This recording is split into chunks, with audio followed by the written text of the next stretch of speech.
Assalamualaikum warahmatullahi wabarakatuh. Di sini saya akan menjelaskan materi tentang dasar ekonomi Islam. Di sini saya akan menjelaskan tentang 4 hal. Yang pertama adalah pengertian ekonomi Islam, yang kedua jenis-jenis dan perbedaan pemahaman ekonomi, yang ketiga permintaan dan penawaran, dan yang keempat adalah kebijakan fiskal. Baik, yang pertama saya akan menjelaskan tentang pengertian ekonomi Islam. Pengertian ekonomi Islam merupakan ilmu pengetahuan sosial yang mempelajari masalah-masalah ekonomi masyarakat yang dilihat dari nilai-nilai Islam. Ekonomi syariah atau ekonomi Islam atau sistem ekonomi koperasi berbeda dari kapitalisme, sosialisme, maupun negara kesejahteraan. Berbeda dari kapitalisme, sistem ekonomi Islam berbeda dari eksploitasi oleh pemilik modal terhadap buruh yang miskin dan melarang penumpukan kekayaan.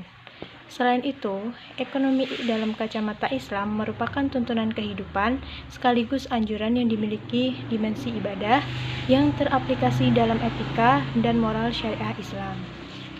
Tujuan dari ekonomi Islam adalah untuk memberikan keselarasan bagi kehidupan di dunia. Nilai Islam bukan semata-mata hanya untuk kehidupan kaum muslim, akan tetapi seluruh makhluk hidup di seluruh dunia. Esensi proses ekonomi Islam adalah memenuhi kebutuhan manusia yang berdasarkan nilai-nilai Islam agar mencapai tujuan beragama.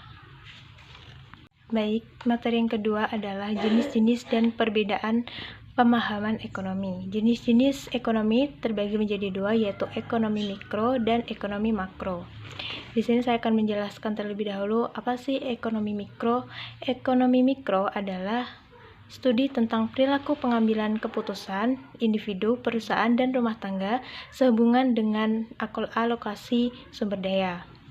Ekonomi mikro berupaya menemukan faktor-faktor apa yang berkontribusi pada keputusan orang dan apa dampak pilihan ini terhadap pasar umum, sejauh menyangkut harga, permintaan, dan pasokan barang dan jasa. Ini adalah pendekatan bottom up dengan fokus pada elemen-elemen dasar yang membentuk 3 sektor ekonomi: pertanian, manufaktur, dan jasa, seperti tanah, kewirausahaan, dan modal. Ini bertujuan untuk memahami pola upah, pekerjaan dan pendapatan, serta perilaku konsumen, tren pengeluaran, perilaku harga upah, kebijakan perusahaan, dan bagaimana peraturan berdampak pada perusahaan. Ekonomi mikro mencoba menentukan keputusan dan alokasi sumber daya pada tingkat individu, serta menjelaskan apa yang terjadi ketika kondisi tertentu berubah.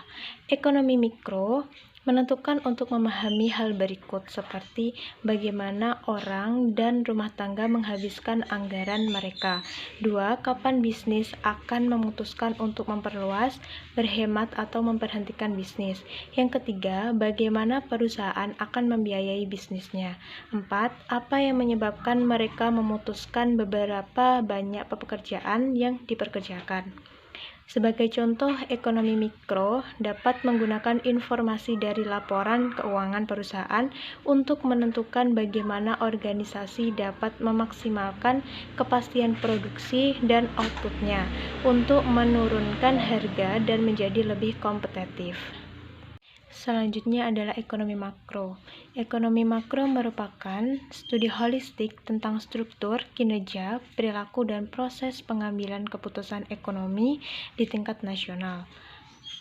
Ekonomi makro merupakan pendekatan top-down. Ia berupaya memahami perubahan dalam bentuk domestik bruto negara, ekspektasi inflasi dan inflasi, pengeluaran, penerimaan dan pinjaman pada tingkat pemerintah atau kebijakan fiskal, pengangguran, dan kebijakan moneter.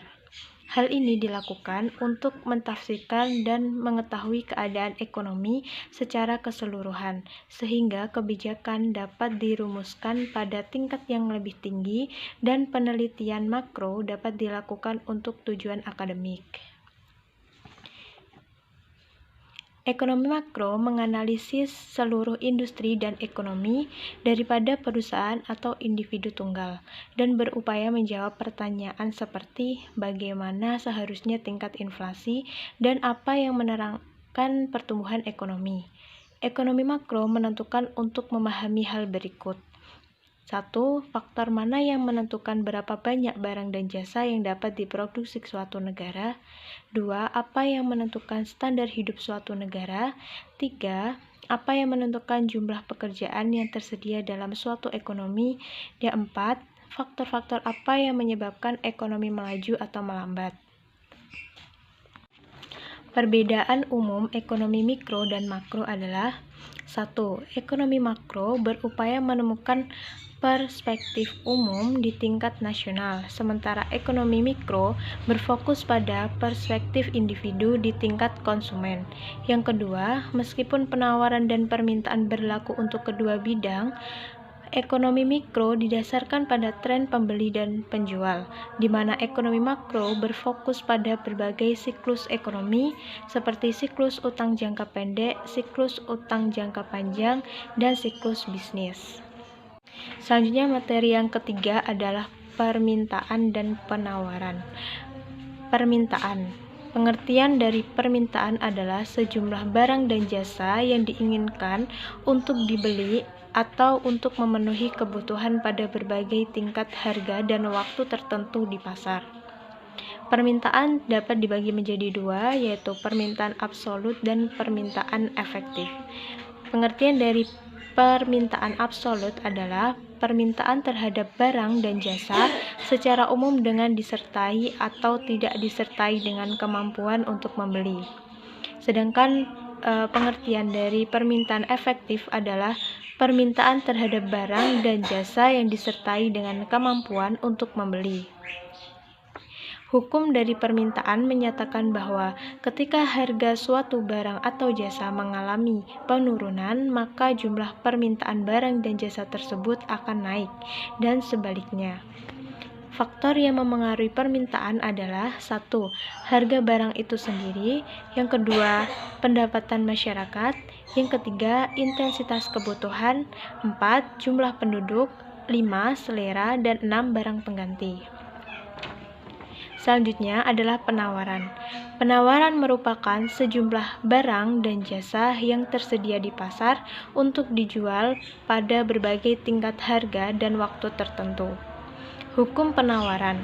Hukum penawaran menyatakan bahwa peningkatan barang atau jasa akan menyebabkan penawaran terhadap barang atau jasa tersebut meningkat dan sebaliknya. Dengan asumsi, faktor lain dianggap tetap. Faktor yang memengaruhi penawaran adalah 1. Biaya produksi, 2. Teknologi, dan ketiga adalah harapan akan harga masa depan. Selanjutnya adalah materi yang keempat, yaitu kebijakan fiskal. Pengertian dari kebijakan fiskal. Kebijakan fiskal merupakan kebijakan ekonomi yang dilakukan oleh pihak pemerintah guna mengelola dan mengarahkan kondisi perekonomian ke arah yang lebih baik atau yang diinginkan dengan cara mengubah atau memperbarui penerimaan dan pengeluaran pemerintah. Salah satu hal yang ditonjolkan dari kebijakan fiskal adalah pengendalian pengeluaran dan penerimaan pemerintah atau negara. Kebijakan fiskal memiliki tujuan, yang tujuan utamanya dikeluarkan kebijakan fiskal adalah untuk menentukan arah, tujuan, sasaran, dan prioritas pembangunan nasional serta pertumbuhan perekonomian bangsa. Adapun tujuan-tujuan dikeluarnya kebijakan fiskal secara rinci adalah sebagai berikut. Yang pertama, mencapai kestabilan perekonomian nasional, yang kedua memacu pertumbuhan ekonomi, yang ketiga mendorong laju investasi, 4. Membuka kesempatan kerja yang luas, 5. Mewujudkan keadilan sosial, serta 6. Sebagai wujud pemerataan dan pendistribusian pendapatan.